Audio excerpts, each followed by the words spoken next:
नहीं, देखिए मेरा नहीं ख्याल कि अदालत अपने फैसले को तब्दील कर सकती है। अदालत को ये हर सूरत में इलेक्शन कराना ही कराना है। अस्सलाम वालेकुम नाज़रीन, मैं हूं कंबर ज़ैदी और आपको अपडेट कर रहा हूं सुप्रीम कोर्ट ऑफ पाकिस्तान से। इंतहाई इंपॉर्टेंट केस की समाअत, इसमें चीफ जस्टिस ने इमरान खान के लिए एक मैसेज दिया है। वो मैसेज क्या है, पीडीएम को भी कहा है, चीफ जस्टिस ने डायरेक्शंस दी हैं और साथ साथ बहुत सारे लोग ये सवाल उठा रहे हैं कि चीफ जस्टिस ने तौहीन अदालत की कार्रवाई क्यों नहीं इनिशिएट की है।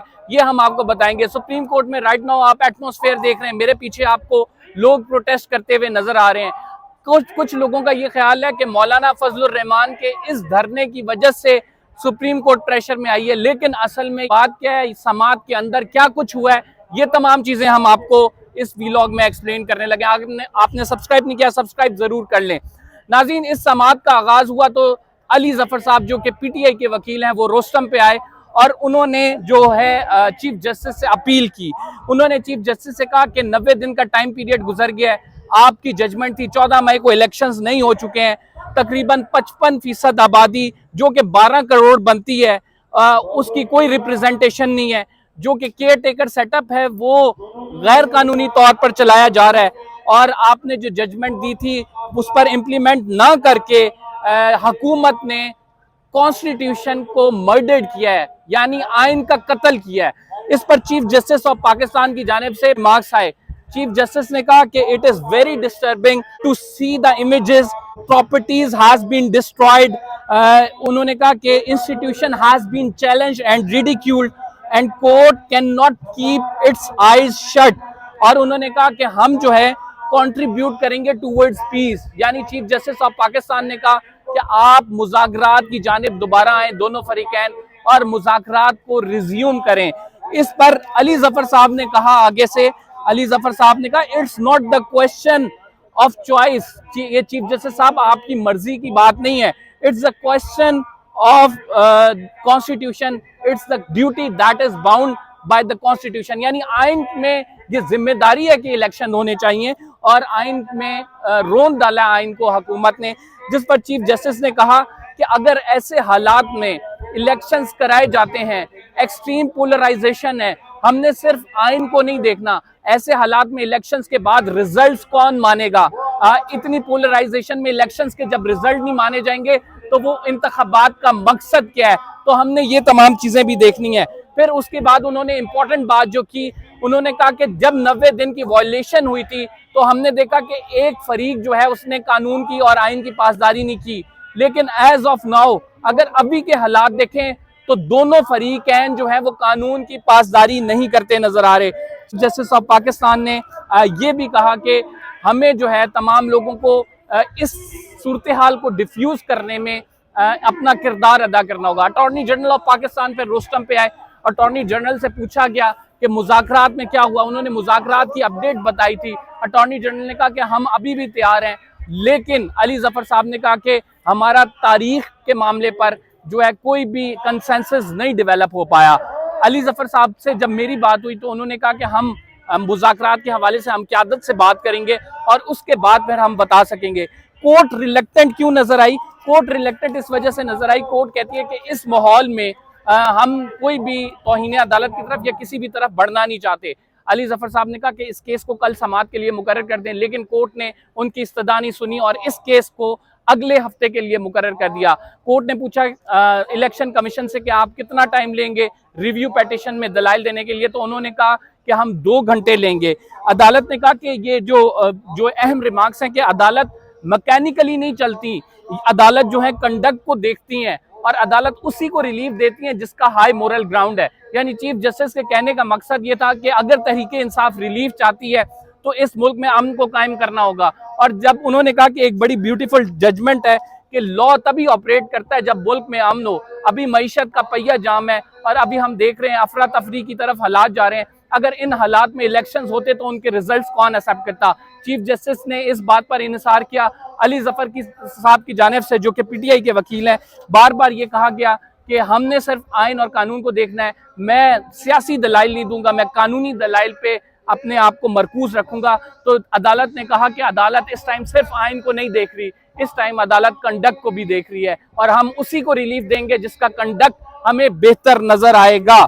और इसके बाद जो है फिर चीफ जस्टिस ने कहा कि जो अभी मामला है हम इसको 1 हफ्ते के लिए मुलतवी कर देते हैं और आपको फिर से टाइम देते हैं कि आप दोनों फरीकैन बैठें मुज़ाकरात के लिए। अगर कोई राह निकल सकती है तो इस मुल्क को इस जो है दलदल से निकालें। फिर चीफ जस्टिस ने कहा कि एक्सट्रीम वायलेंस है। आप देखें कि बाहर क्या हो रहा है, लोग गेट फैलांग के आ रहे हैं और हुकूमत हेल्पलेस है।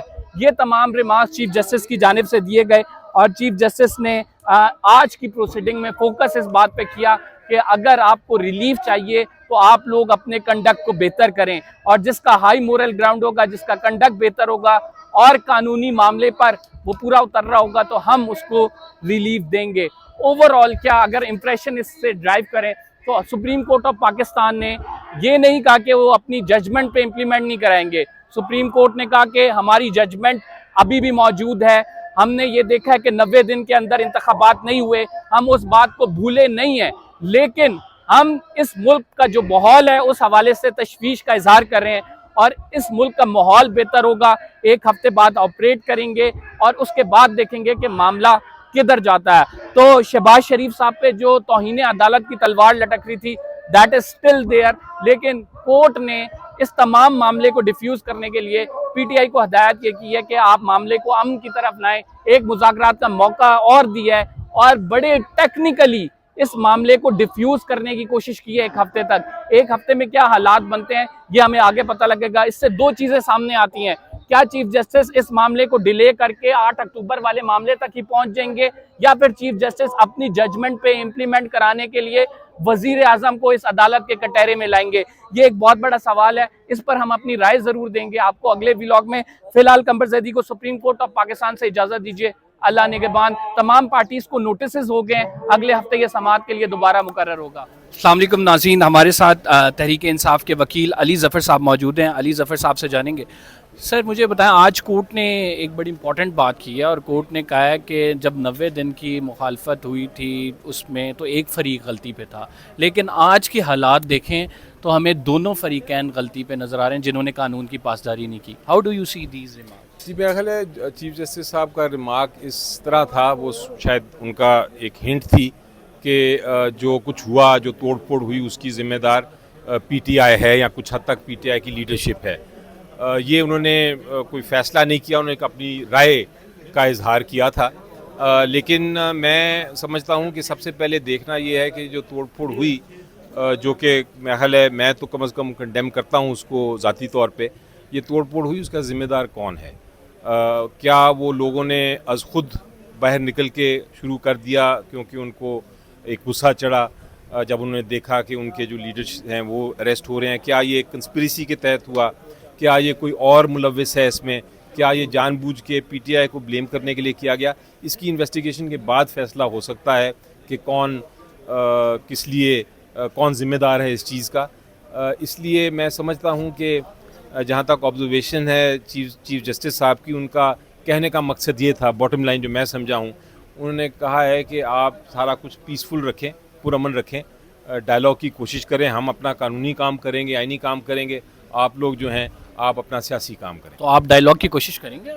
मैं तो हमेशा तैयार हूँ डायलॉग के लिए, लेकिन जिस तरह मैंने अभी एक्सप्लेन किया कि इस वक्त जो माहौल है जहाँ हमारी सारी लीडरशिप को अरेस्ट किया जा रहा है, लोगों के घरों में रेड्स हो रहे हैं, बच्चे, औरतें, बीवियां, माओं को अरेस्ट किया जा रहा है प्रेशर करने के लिए, उस सिचुएशन में जहां कानून जो है वो एक तरह से ड्यूल डिस्क्रिमिनेटरी तरीके से अप्लाई हो रहा है। आप देखें सेक्शन 144 पीटीआई के लिए तो है, लेकिन सेक्शन 144 हुकूमत और उनकी जमातों के लिए नहीं है। इस किस्म की सिचुएशन में माहौल ही डायलॉग का नहीं है। सर आप लोगों की जो इस्तदा थी कि फौरी तौर पे लगाए जाए, आप क्या समझते हैं क्यों कोर्ट ने मुस्तरद कर दी, वो 1 हफ्ते का डिले दे दिया? हालांकि अगर देखा जाए 90 दिन का टाइम पीरियड के बाद वो 14 मई वाली सिचुएशन भी गुजर गई है, तो आपने कहा इंसाफ का कत्ल हुआ है। डिले का जो वजह थी, एक तो कल की तारीख मांग रहा था मैं, लेकिन कल अदालत गए थी, हम बिज़ी हैं, और उसके बाद कुछ एडमिनिस्ट्रेटिव मामले होते हैं जो हमें नहीं पता होते। हो सकता है कोई जज साहिबान किसी जगह बिज़ी हों या आउट ऑफ स्टेशन हों, इन तीनों जज साहिबान में से, इसलिए उन्होंने सब कुछ देखते हुए मंडे की रिक्वेस्ट की। मंडे को चीफ साहब तैयार थे, लेकिन बाकी जो 2 जज साहिबान थे शायद उनकी मसरूफियत कहीं और थी, तो ट्यूसडे पे डेट सेटल हुई है ट्यूसडे को बहरहाल जिस तरह आपने लास्ट टाइम देखा था कि डे टू डे हियरिंग थी और रिव्यू में तो ज़्यादा बहस होती नहीं। रिव्यू तो आपने देखा है सर वो 10 दिन मांग रहे हैं। 10 दिन नहीं, वो 2 घंटे मांग रहे हैं।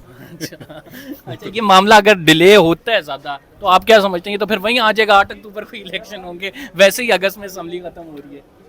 नहीं, देखिए मेरा नहीं ख्याल कि अदालत अपने फैसले को तब्दील कर सकती है। अदालत को ये हर सूरत में इलेक्शन कराना ही कराना है, 90 दिन से जितना करीब हो सके।